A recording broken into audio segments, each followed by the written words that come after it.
I'm recording this video a second time because I just did the entire thing and I forgot to hit the record button.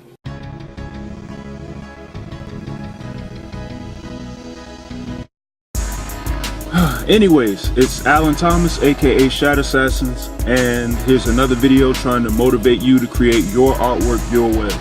I guess what I'm going to be talking about today is poses, and using poses to help make your character stand out more in your drawing. The more dynamic of a pose you have, the more character it adds to an actual drawing, and actually the more exciting that it looks. A really crappy drawing with really good posing can actually make the picture look better, and a really good drawing with really bad posing can make a good drawing look just okay. Like, bad posing can take away from a drawing, or any picture for that matter. Poses are very important.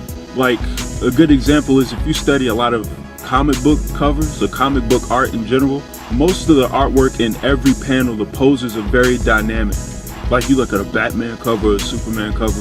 An example I like to point at is the very first, I could be wrong, but I think it's the first Naruto manga, the first volume at least. The pose that he's in the beginning of that picture is absolutely insane. I don't even know what he's jumping out of, but it just looks crazy, but it's a very interesting picture. If I can find it, I'll put it in the video. If not, don't worry about it. Look it up if you have a chance.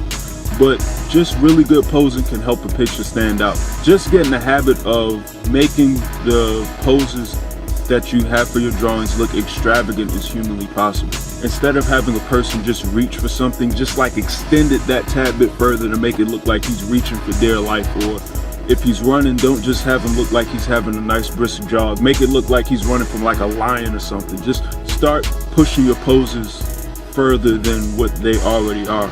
Just stretch your artwork more. I don't mean that in the literal sense, but just start seeing ways that you can actually push the poses of your character more, just to add some type of, I don't know, dynamic energy or whatever to your drawing. Just to get them to stand out more so it's not just bland poses. So that was just a quick little rant on using poses or whatever to make your picture stand out more and make them more dynamic. It was just a quick little video for today, and keep drawing, keep making your own artwork, and I'm out.